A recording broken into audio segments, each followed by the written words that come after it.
No! I'm Big Benos, and you're probably wondering how I ended up in this situation. Well, let me take you back to earlier this week.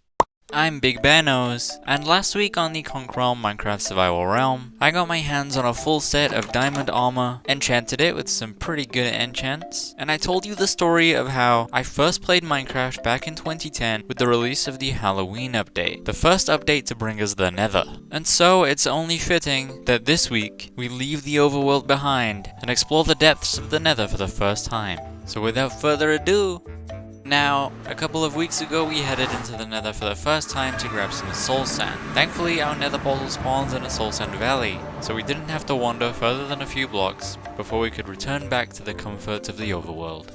But not this week.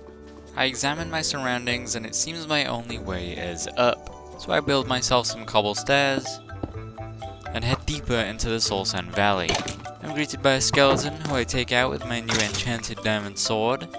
I find my first vein of nether quartz, which I'm sure will come in handy for decorating our underground base. And having survived the Soul Sand Valley, I make my way into the classic nether biome, the nether wastes. I know a lot of people don't love the nether, but for me there is something extremely nostalgic about it. And not only that, but I am as scared of it today as I was 15 years ago. I am extremely terrified to be here, especially with my new enchanted diamond armor and tools. The fear of falling into a lava lake and losing it all is inescapable. But it won't be a ghast that takes me out. Before I came here, I spent some time trying to enchant the perfect bow, and I got one with power 4, unbreaking 3, and infinity. And infinity is exactly what I wanted, because we don't have access to a skeleton spawner, and we don't have a chicken farm. I am pretty limited on arrows.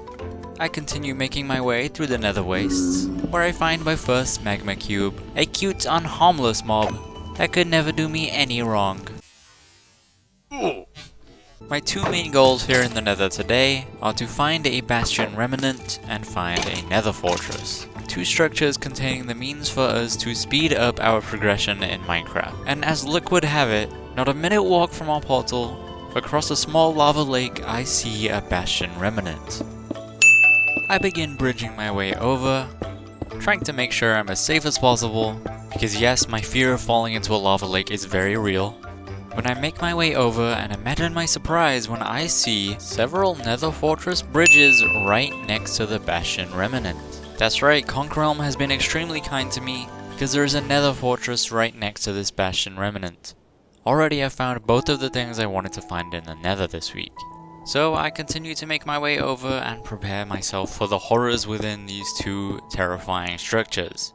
I'm pretty familiar with nether fortresses, and I think with my enchanted diamond armor I can take on some blazes, but the bastion remnant terrifies me. In survival Minecraft I've only ever explored a couple of them, and as much as I want that big step music disc, nothing could make me feel okay with having to deal with piglin brutes. But like it or not, this week I am gonna have to conquer my fears. ConkRealm is all about becoming a better Minecrafter, so I'm gonna do it. But baby steps. First, it's time to find our way into the nether fortress, and it seems like the best way is to build a staircase up the side of the bastion remnant wall. And in doing so, I managed to get the advancement of stepping foot into a bastion remnant and stepping foot into a nether fortress within about 30 seconds of each other, which was pretty cool.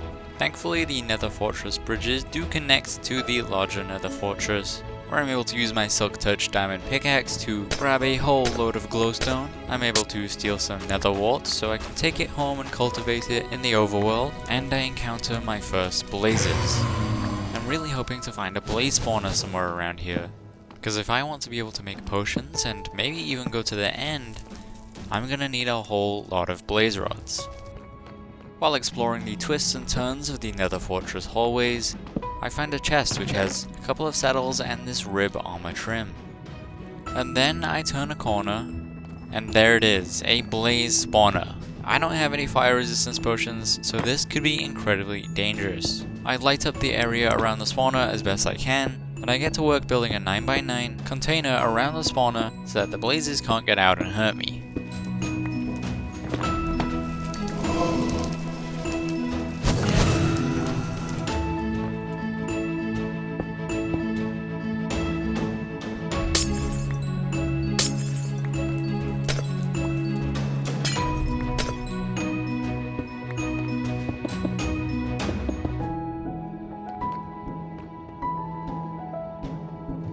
Once it's done, I take away my glowstone and... perfect. The blazes can spawn and I need to get out of here. I seal off the spawner so that when I'm ready to come and farm blazes, hopefully with a few fire resistant potions on hand, I have this spawner ready and waiting for me. And now, having explored the Nether Fortress, it is time for me to make my way over to the Bastion Remnant. On my walk over, I accidentally press Q. While I'm holding bread at the time, and bread is dropped on the floor, my bread is still in my hotbar, and my enchanted diamond sword is not. This first has me confused, thinking that I must have accidentally dropped my diamond sword somewhere back there. But then I review the footage and realize this must be a bug, or a weird desync issue. Thankfully, I reconnect to the realm and I have my enchanted diamond sword back. If I had lost it like that, this Bastion Remnant trip would be cancelled. Now back at the Bastion Remnant, before tackling the treasure room, I want to check out the rampart outside. There's an easy way in at the bottom, so I try sneaking up, unsure of what is about to happen. I am extremely unprepared for this. I did not even know that piglin brutes would aggro as soon as they detect your presence. I thought it was only when opening chests, but I learned that the hard way. Having been humbled by a horde of nasty piglin brutes, I decided the best approach would be to be a stealth archer. It's the safest route in Skyrim, and it's the safest route for me here now. I put my infinity bow to work, taking out all the piglins I can see from outside the rampart. I make my way up the rampart, believing it to be clear, find my first Bastion Remnant chest, when I am jump scared by this piglin, who I promptly dispatch. The chest gives me this snout armor trim, which I would love to make use of, as well as a bunch of gold and gilded blackstone. I'm forced to fight a trio of terrible piglin brutes through the window to the other side of the rampart. But once I make it through, I find 2 more chests. I get some nice magma cream, some more gilded blackstone, and some crying obsidian. Not the best loot possible, but this is the rampart, not the treasure room itself. And that's where we're headed next. The main structure of the Bastion Remnant. A huge fortification filled with dozens of piglins, piglin brutes, and dangerous drops, with a pool of lava sitting at the bottom, where a spawner sits ready to spawn magma cubes. I am scared, and for once I'm right to be. One slip up and I could lose everything. I need to be careful. And so for that reason, I head out. I've gotten too much loot from the Nether Fortress and the Bastion Remnant's Rampart to lose it all now. So I head back home and make the very wise decision to deposit as much of our loot as possible. And on the way back to the Bastion Remnant, I decide to procrastinate by taking some time to build some cobblestone paths leading towards the Remnant, so I don't have to walk through as much soul sand, and also so it's a little harder for me to get lost.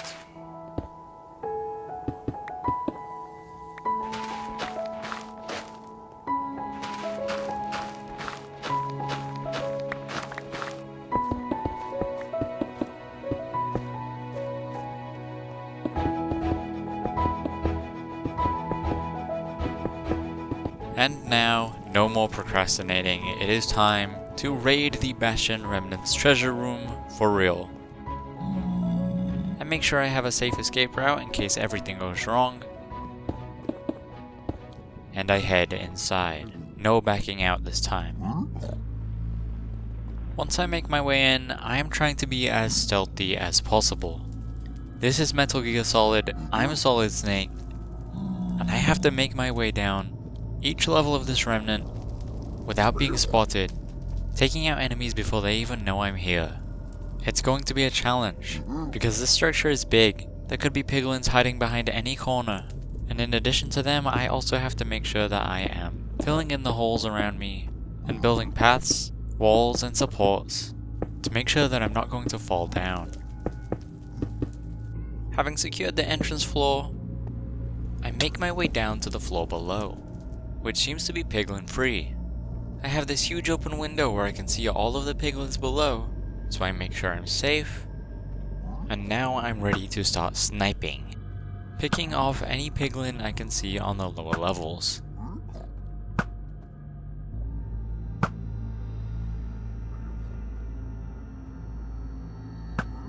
and a few shots of my bow is all it takes for me to feel a lot more confident about my time here in the Bastion Remnant.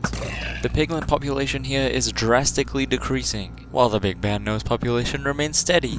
My first chest here inside the treasure room provides me with another snout armor trim, as well as a golden apple. And not long after, I find my second chest here in the treasure room, where I find my first netherite scrap. My road from enchanted diamond armor to enchanted netherite armor has begun. Only another 15 to go. At this point, I have cleared out basically the entire bastion, and it's time for me to head down to the lowest level. Magma cubes start spawning in the lava pool below, and I realize this might be a more difficult task than I thought. But sitting on that lava pool below is the best treasure here in the bastion. There's no giving up now, so I'm gonna have to fight my way through.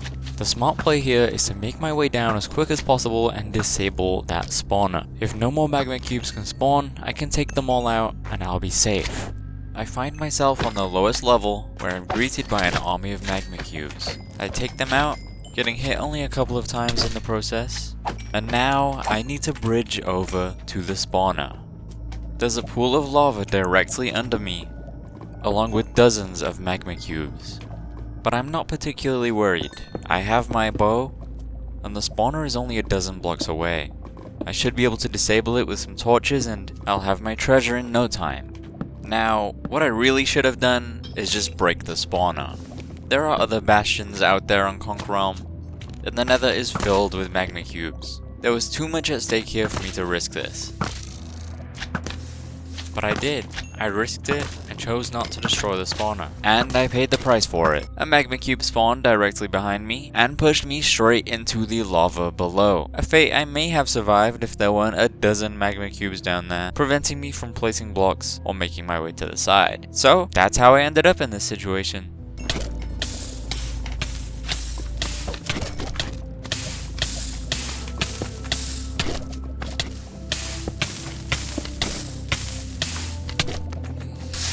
When I heard the fizz of my items burning in the lava, I was devastated. I was doing so well, surviving ghasts, blazes, piglin brutes, and there at the very bottom level of the treasure room, with one simple mistake, I had lost everything. All the work I had done last week, grinding for diamonds and levels, to get my own enchanted diamond armor and tools, may very well have been for nothing. I had no choice but to rush back to the Bastion Remnant, with fear in my heart that nothing had survived. With no time to waste, I jumped down and bridge over to my items. Thankfully the magma cubes had despawned, but it was only a matter of time before they returned. So I grabbed my items and dug into the wall to keep myself safe. I took stock of what survived and, unfortunately, my fears were confirmed. I lost much of what I had gained last week. However, there was a silver lining. The 2 enchanted diamond pickaxes I crafted had survived, as had the enchanted diamond chestplate. Still, I had spite in my heart, and so I destroyed the magma cube spawner. The magma cubes had to pay for what they took from me, and I had to ensure they wouldn't disrupt my second attempt looting the treasures of the Bastion Remnant. I filled in the lava pool with cobblestone so I wouldn't have any more unfortunate accidents, and finally I was ready to find out what the Bastion Remnant's treasure room was hiding. In the first chest, a netherite upgrade, along with 2 diamond chestplates, a diamond sword, and a boatload of gold. And in the second chest, a second netherite upgrade, an ancient debris, a netherite ingot, and a diamond sword. And suddenly, with my pockets full of netherite, sacrificing most of my diamond armor didn't seem so bad. Sure, I didn't have the diamond armor or diamond tools to upgrade, but once I did have them again, I'd be part of the way to full netherite armor.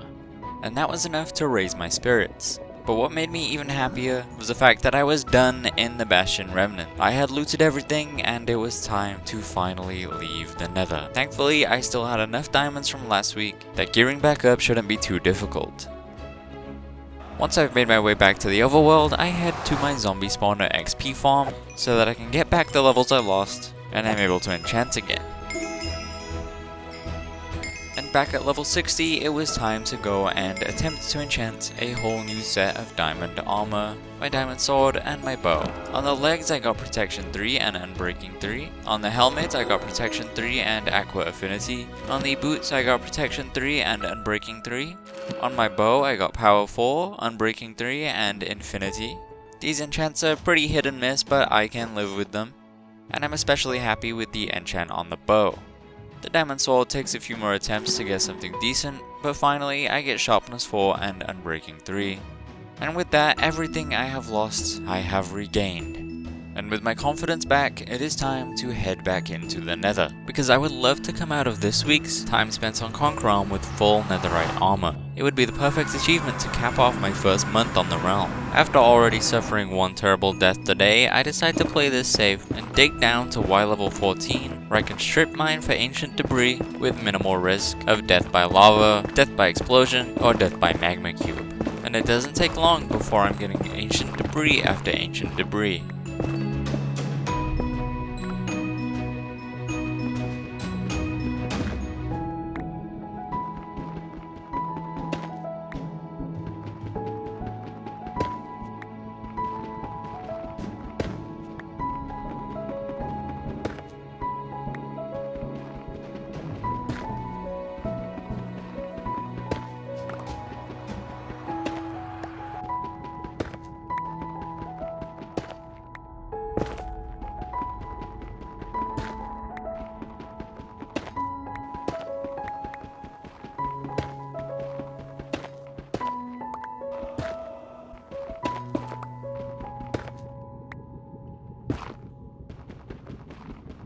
And once I have all the ancient debris I need, I return home, leaving the Nether behind for the last time as a ghast jump scares me as a parting gift. Stick the ancient debris in the blast furnace to get netherite scraps, combine them with gold to create netherite ingots, give my diamond pickaxe some love, and head into the mines here on the overworld to grab some more diamonds so that we can replicate the netherite upgrades. And thankfully, now that we have a Silk Touch pickaxe as well as a Fortune 3 pickaxe, I can save on storage by grabbing the ore blocks and bring them home where I can use the Fortune 3 pickaxe to maximize profits from each of the ore blocks. And it was on this mining trip that I learned that you can just find a block of raw iron as part of natural ore generation. I had no idea.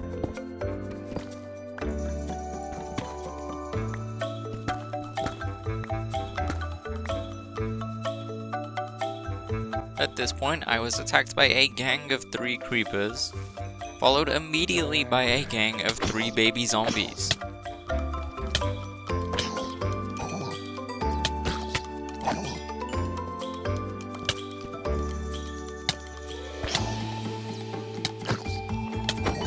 I guess they do say bad things come in threes. I was also lucky enough right next to this diamond to find a dungeon with a skeleton spawner. This will be incredibly useful in the future because if we turn this into a mob farm, we can have an infinite supply of bone meal and arrows.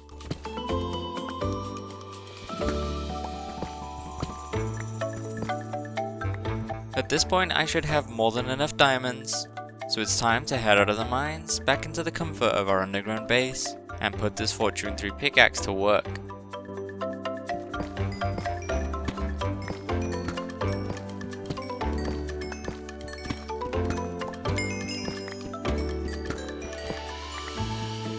We managed to get 34 whole diamonds out of our trip, which paired with the diamonds we already have, we have more than enough diamonds to craft the remaining 5 netherite upgrades that we need. And so, I get crafting. And this is something that I take the time to soak in, because I have never crafted netherite armor in survival Minecraft before.